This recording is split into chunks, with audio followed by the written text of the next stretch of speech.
Okay, one of our subscribers asked this: would you mind doing a video on a self-checklist for self-evaluation for a self-taught artist after finishing a painting? You know, this may be more than you asked for.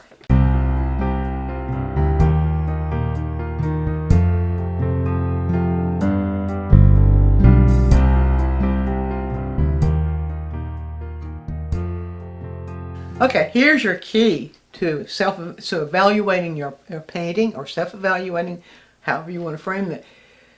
Don't wait till you finish. Evaluate from the start, and that saves you a lot of trouble in the end. And let me take you step by step about how you might go about doing that, and even show you something of how I do it. So I've got some points here in case you want to make notes. But before you even start the painting, it's a good idea to get to know your subject. Don't just take a photograph and then start to copy it. That can be kind of shallow, and you can run into a lot of problems. But find ways to get to know, to study the subject, so you know something about what you're dealing with as you're painting. So before ever starting the painting, here's what I advise you. In order to avoid major glitches, and prior to touching your painting surface, first of all, get familiar with your studies, your subject, and that's what I just said. Do studies. Now, here's how I got, this is a little painting I did, obviously, of a sheep. And so this is just an idea of what I did to get familiar with that sheep. And this is not all, I'm just going to show you a sample. But first, well, I started doing a kind of a gesture sketch of the sheep's face here. And then I did some other things too. I did a little watercolor sketch here of another point of view of the sheep. And I explored it in several different points of view. Then I got this idea of having the sheep, I had a shot of the sheep looking back at me. And so I did a very quick gesture sketch here, having the sheep look back. Then I went right here, and this is the second part. Do a composition study for how to place those images. Once you get familiar with the images, you begin to get ideas of where you may put them on your painting surface. And you don't need to do a whole lot of meticulous, time-consuming drawing for that. You can just rip it off on a paper napkin.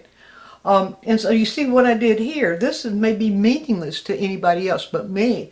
But what I'm saying here is this is the way I would like to place it. And when you do this kind of little quick gesture study, you can do several. But this, I just happened on this one to end up with something that I thought was a good way to place that lamb, that sheep. Having the sheep's body moving forward, but the head looking back. And then having the background that said something about the environment that the sheep lived in. All right, and then once you get that idea of how you want to place the image, then do a light and shadow study. Where is light? Where's the light source? What's it doing to that image? Of course, my Notan is my favorite way to do that. You can find all through our quick tips various and sundry interpretations of Notan that you can study. Here's what I ended up with. Okay, the light is obviously above and kind of behind the sheep. It's almost what we'd call edge lighting, where more of the sheep is in shadow than in light. And most of what's going back here is falling in shadow because the light's coming through. So the light is behind most of this, but the light is hitting this surface. This kind of light and shadow arrangement I found to be a stunning way to present that little sheep. So that's the first thing. Get familiar, do the studies. That will save you so much, because then if you go ahead and dive into the painting, you get the painting finished and you find you've put the images in the wrong place, it's too late then.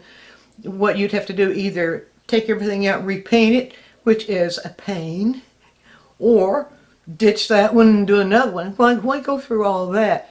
Do your evaluation of this part first. All right, so there's a first step of evaluation.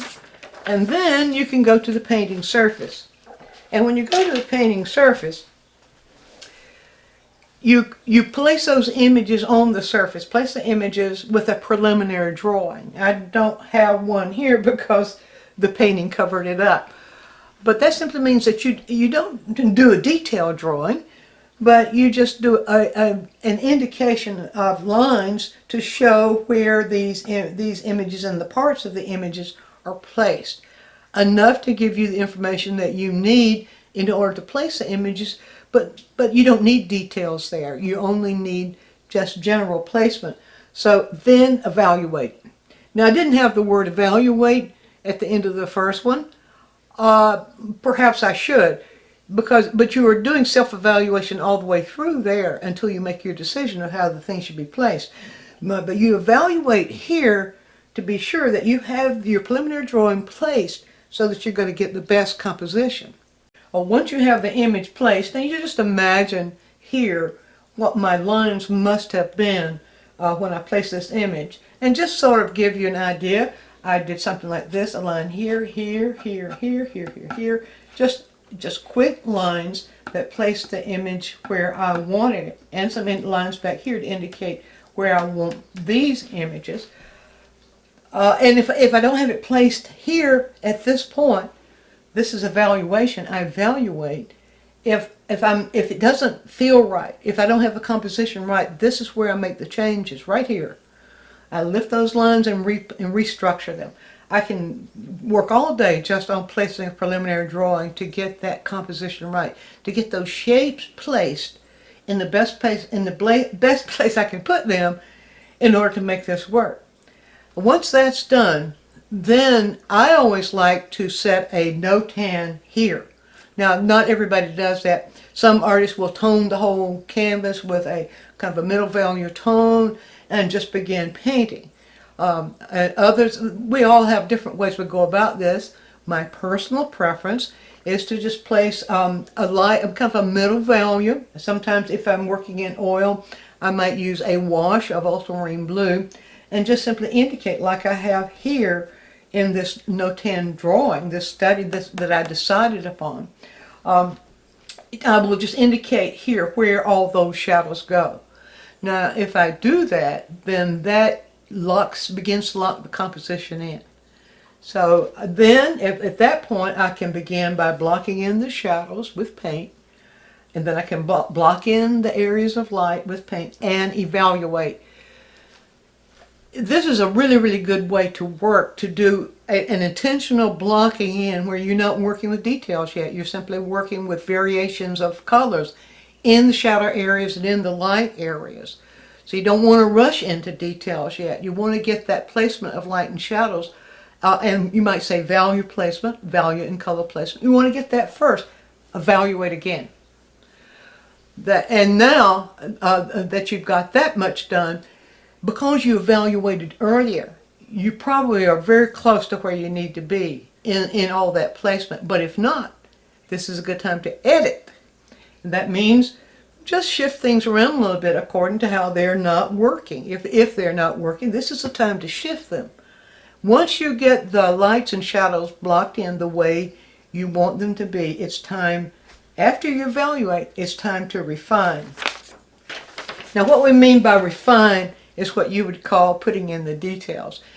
Now, if you follow these steps where you have evaluated at the important phases of the development of your painting, you'll be surprised how little evaluation you'll need to do at the end. Oh, there'll be some shifting around, some accents placed here and there, but that final evaluation, you should be able to just stand back, look at your piece, and sort of relax and make tiny, tiny little changes.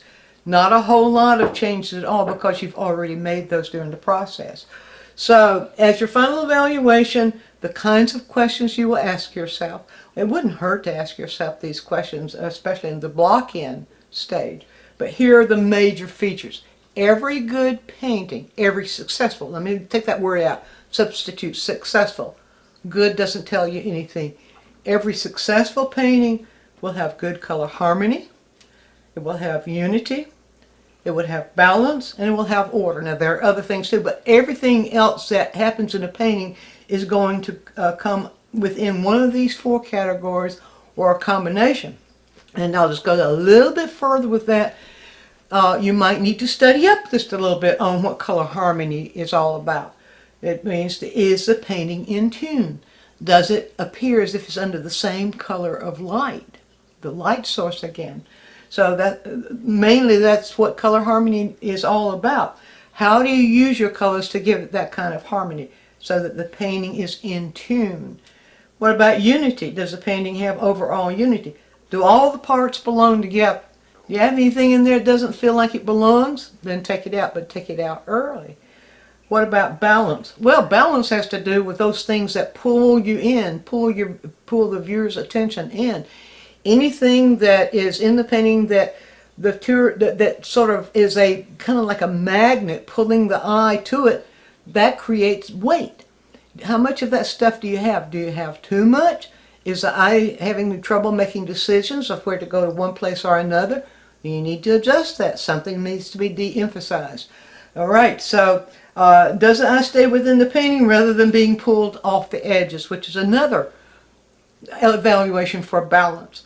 Watch out, because sometimes you can do things that you don't even realize you're doing, like taking parallel lines off the edges in a value contrast. That's going to pull the eye right off. You don't want that to happen. So you might have to study up on what it means to balance the painting. And does the painting have order? Does the painting have order? I made a mistake there. Does the painting have order? Are the images placed so they all relate to each other? Now that decision should have been made in the very beginning, but you double check it again in your painting. All the images, are they relating to each other? Do you have anything in there that doesn't seem like it belongs, that sticks out like a little sore thumb? Then you'll need to edit that. So these are your 4 major objectives for every successful good painting. But if you start that evaluation in the beginning, you'll be surprised at how all that will have already fallen into place. Be sure to view all of our quick tips. And while you're doing so, subscribe to the channel, click on the bell, so you'll always get a notice when we produce a new quick tip, which is every week.